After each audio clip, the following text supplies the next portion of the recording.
নিরাপত্তা কৌশল এমনভাবে বিন্যাস করা জরুরি, জনগণ যাতে নিজেদেরকে সরকার প্রধান থেকে বিচ্ছিন্ন মনে না করেন। আমি জনগণের বিশ্বাস এবং ভালোবাসার উপরে আমার আস্থা এবং নির্ভরতা বজায় রাখতে চাই। পিজিআর এর কাজটি অবশ্যই চ্যালেঞ্জিং, কারণ রাষ্ট্র ঘোষিত অতি গুরুত্বপূর্ণ ব্যক্তিবর্গের নিরাপত্তা প্রদানের পাশাপাশি রাষ্ট্রীয় বিভিন্ন আনুষ্ঠানিকতার দায়িত্ব পালন করাও আপনাদের অন্যতম কর্তব্য।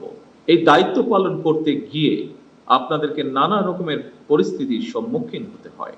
এইসব দায়িত্ব পালনের ক্ষেত্রে আপনাদের বিশ্বস্ততা, দায়িত্ববোধ এবং কর্তব্যপরায়ণতার বৈশিষ্ট্য আপনাদেরকে নিঃসন্দেহে একটি সুশৃঙ্খল বাহিনী হিসাবে পরিচিত করেছে। আমি যতটুকু জানি, সুশৃঙ্খলতার স্বীকৃতি স্বরূপ পিজিআর চলতি বছর ন্যাশনাল স্ট্যান্ডার্ড পুরস্কারের জন্য মনোনীত হয়েছে।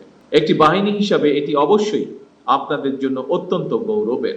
এই সাফল্যের জন্য আমি আবারও আপনাদেরকে জানাই আন্তরিক অভিনন্দন। যে কোনো প্রতিকূল পরিস্থিতিতেও আপনাদের ইস্পাত কঠিন দায়িত্ববোধ অবশ্যই প্রশংসনীয়। আমি জানি বাংলাদেশ সেনাবাহিনী হতে বিশেষভাবে নির্বাচিত এবং প্রশিক্ষিত সদস্যগণই এই রেজিমেন্টের দায়িত্ব পালনের জন্য যথা নিয়মে নির্বাচিত হয়ে থাকেন। অর্থাৎ প্রেসিডেন্ট গার্ড রেজিমেন্ট সেনাবাহিনীর অধীনেই একটি বিশেষায়িত প্রতিষ্ঠান। সুতরাং পেশাদারিত্ব, আনুগত্য এবং শৃঙ্খলার সমন্বয়ে পিজিআর সদস্যগণ নিজেদের উপরে অর্পিত দায়িত্ব যথারীতি পালন করবেন, এটি বিধিবদ্ধ নিয়ম। আপনাদের কার্যক্রমের মাধ্যমেই পিজিআর এর দক্ষতা এবং একনিষ্ঠতাটা ফুটে উঠবে, এটি আমরা সকলে প্রত্যাশা করি। পিজিআর সদস্যগণ, আপনারা যেহেতু সবাই সেনাবাহিনীর বিভিন্ন পর্যায়ের কর্মকর্তা এবং সদস্য, ফলে আপনারাও সবাই বিশেষভাবে প্রশিক্ষিত, যা আপনাদের এই রেজিমেন্টকে আরো দক্ষ, আত্মবিশ্বাসী এবং গৌরবান্বিত করেছে বলে আমি দৃঢ়ভাবে বিশ্বাস করি। একটি দেশের সশস্ত্র বাহিনী দেশ এবং জনগণের সাহস এবং গৌরবের প্রতীক। 1971 সালের মহান মুক্তিযুদ্ধে সশস্ত্র বাহিনীর সাহসী ভূমিকা সেনাবাহিনীকে বাংলাদেশের গৌরবময় ইতিহাসের সঙ্গে অবিচ্ছিন্ন এবং অঙ্গাঙ্গিভাবে জড়িয়ে ফেলেছে। যে কোনো বাহিনীর সামনে প্রচলিত চ্যালেঞ্জের বাইরেও বর্তমানে আর্থসামাজিক, ভূ রাজনৈতিক পরিস্থিতি এবং তথ্য প্রযুক্তির অবাধ বিকাশের ফলে বহুমাত্রিক নিরাপত্তা চ্যালেঞ্জ তৈরি হয়েছে।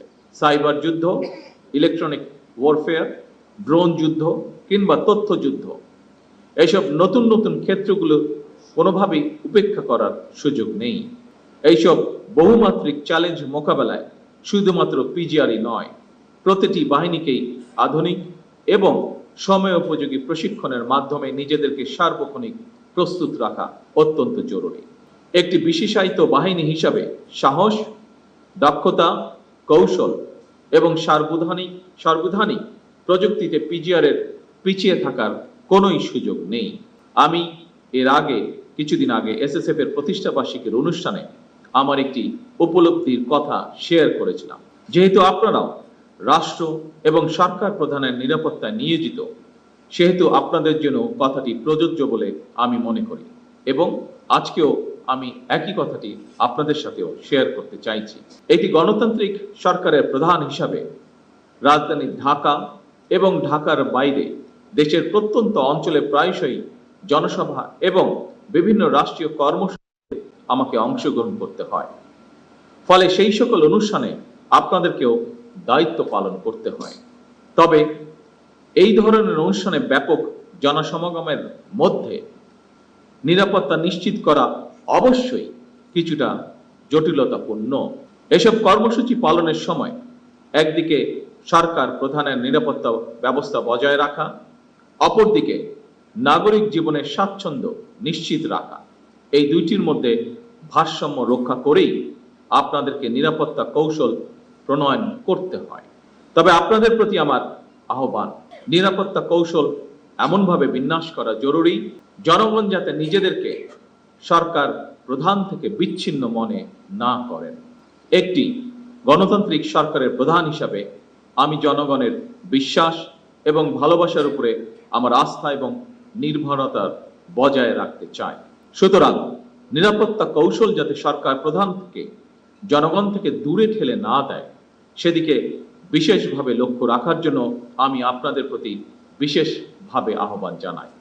উপস্থিত সুধীবৃন্দ, পিজিআর এর মতন বিশেষায়িত বাহিনীর সর্বোচ্চ সফলতার জন্য আধুনিক নিরাপত্তা কৌশল এবং প্রযুক্তিগত দক্ষতা অর্জনের পাশাপাশি প্রতিটি সদস্যের সাহস, সততা, বিশ্বস্ততা, সর্বোচ্চ পেশাদারিত্ব, নিয়মানুবর্তিতা এবং সর্বোপরি চেইন অফ কমান্ড অনুসরণ, এই বিষয়গুলো কঠোরভাবে মেনে চলা অপরিহার্য।